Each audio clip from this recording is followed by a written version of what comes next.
Welcome to Legally Uncensored. I am Demetria Graves, and today I am so excited because my entire team is in studio. So this is going to be interesting. We are going to give you a behind-the-scenes look into what it's like at a family law firm. So I'm going to let everyone introduce themselves. They're going to tell you who they are, the role they play at the firm, and what they may or may not like about family law. We're going to start with Brianna. Well, hello. I am Brianna Chuvak. I am an associate attorney with the Graves Law Firm. What I do enjoy about family law is helping clients come to a resolution with their goals. And of course, it's always great to hear thank you and to hear that satisfaction. What I dislike are when there are unreasonable expectations and no movement or no movement to or room to come to a resolution, and it causes a little bit of a difficulty along the way. I know that's pretty vague, but I'm sure we'll get into some details along the way. Hi, my name is Kyla Armstrong. I'm a paralegal at the Graves Law Firm.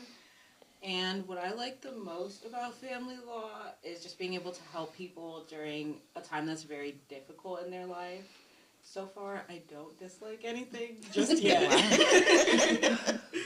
Hi, I'm Izzy Gatling. I am the legal assistant here, and I would say my favorite thing about family law would just probably being able to see everyone come to a resolution that most likely benefits the children that are involved. Being a child who has gone through something like this, being able to assist them to ensure that the child gets the best solution there is between the parents. Hi, my name is Candace Brown, and I'm a paralegal at the Graves Law Firm. What I like most about, family law is also being able to help families resolve outstanding issues for the betterment of the children. Amen. I like that. Thank you all. And of course, I'm Demetria Graves, and I like to think of it as we are like transporters, right? From the time you call us and we assess your case and know what needs to be done to we see you on the other side, we kind of transport you to that place. We like to be amicable. We do not like to have cases where you consistently just want to fight the other party. It doesn't serve you and it doesn't serve us. And because I've been doing it for 19 years, I can say it doesn't help. And I'm getting to a point in my career that if I sense, and that's why I do the intake, if I sense that it's going to be too contentious, I will most likely decline to have the case. So essentially, I am the gatekeeper. So that brings us to kind of what happens, right? So once you make that step and you call us, Izzy is going to most likely schedule you time to speak with me. Like most attorneys, I do charge a consulting fee because if not, you're kind of taking away from other things I have to do, but yet you're paying for my expertise. So like myself, most people charge for the consultation. And in that consultation, I don't want to know how much you hate the other party. I don't want to know what he or she did to you yesterday. I need to know what are the facts. Like, what are we doing? Has somebody filed documents? What is your timeline? These are our costs and if we're going to do that. We do not take all cases, as I said. So I, as a gatekeeper, have to be mindful of my staff and what we have the ability to do and to see if you're a right fit for the firm. And I trust that you do the same thing, right? That you assess me and make sure that I am a fit for what you need. So now I'm going to turn it to Izzy because once you have said, yes, sign me up, and I've said, yes, this is a good fit, Izzy, what happens after that? So once I get that okay from Attorney Graves, the next step would be creating your retainer agreement, which is basically a contract that lets you know what's going to happen, what are the next steps after your consultation with Attorney Graves, her fees, what you should expect and what you shouldn't expect, and things like that. So once I complete your retainer agreement, I go ahead and forward it to you. Well, of course, I forward it to Attorney Graves. She is the gatekeeper. So she reviews it, makes sure everything's perfect. Once I do that, I send it to the client. You read it as a client, you go over it, You sign it, it goes back to Attorney Graves, and once Attorney Graves signs it, the next steps are payment, of course, because nothing is free in this world, especially Attorney Graves. Especially me. Ain't nothing free, as I learned. And so once she receives a payment, the next step would probably be the intake process, where we send you specific forms depending on your matter, whether it's paternity, dissolution, family, anything like that. Depending on what it is this different type of form you would get, and that contains all information we do need from you, like your name, address, the issue, if there's a previous case, and such like that. And I would like to say it's important that you are honest with us. Please be honest. I don't care how bad it is, because what I hate most is if I'm in a court hearing and I'm hearing all of these things that I feel you should have disclosed to us in the very beginning. You have to let us kind of navigate the bad parts of your case, just like we will navigate the good. But please tell us everything so we know kind of how to navigate that.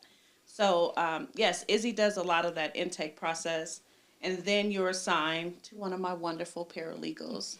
So it's important to hear from the paralegals because, like court clerks, they are the gateway to us. And so if you don't get them what they need, or if you're difficult with them, then it's harder to get to us, attorneys. So I would like to hear from the paralegals, kind of when you're preparing for the next step, whatever it is in the case, kind of what makes your jobs easier and more cost effective for you all if you have that information. I'll go first. What makes it easier for us is when the client is very transparent, when they're open with information and keeping that information flowing, but keep it flowing in one email. So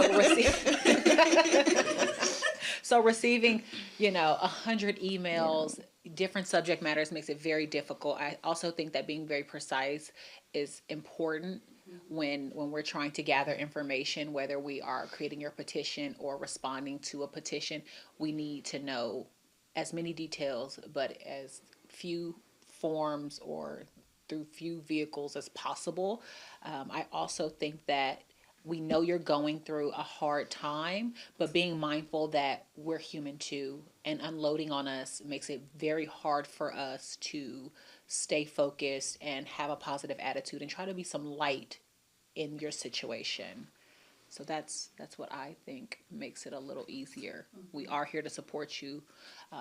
We do have degrees, but none of them are psychological or therapy degrees. I mean, it's important that you say that because I say all the time we are hired to handle the business of divorce, and there are people that are more qualified to handle the emotional tolls that you experience in this space, and it is a lot, especially if you're not expecting it or whatever the situation is.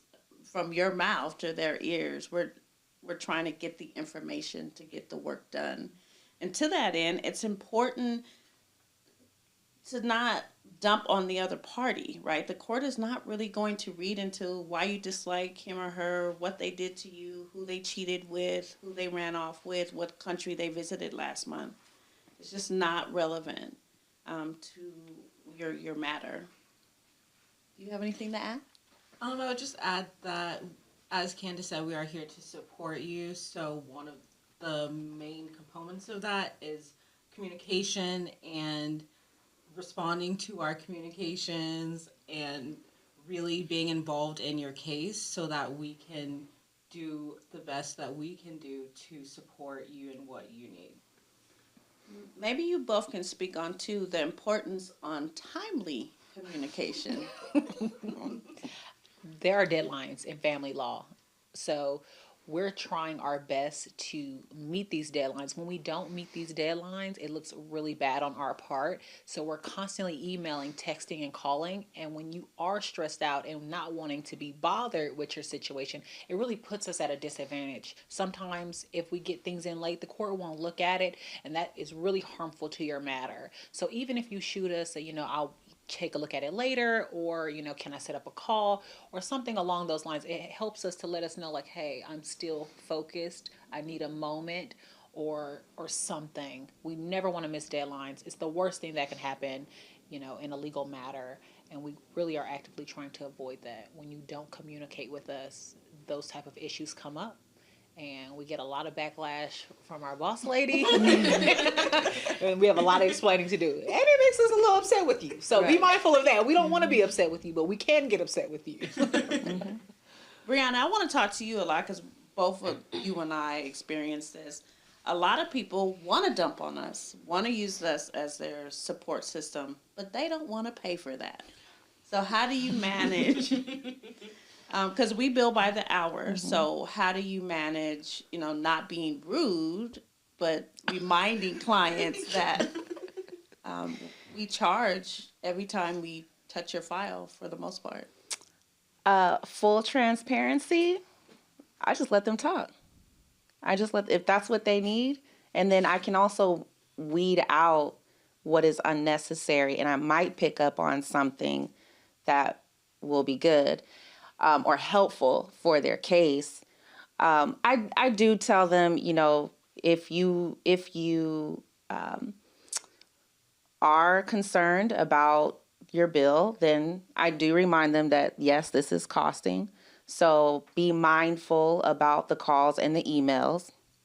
And if they are dumping on me, I do include, are you speaking to a therapist? Have you thought about therapy? It's a great tool to have during this time because this is such a difficult time. You're going through a lot with your life changing. Children are going through things if there are children. So I do remind them of that time. And speaking as to deadlines, if clients are concerned about their bill, they really need to stick to deadlines because that only increases not only the legal bill, but it can make the client vulnerable to sanctions if we miss those deadlines because it's the client that's going to end up paying for that. So I think that that's something that they don't talk about, and that is something that I do remind clients as well. You need to meet your deadlines. You need to be timely because it's costing you to, we have to rush and do the work. And then if the other side, if it gets to the court that we miss a deadline with the court, you can be probably ordered to pay some sanctions. And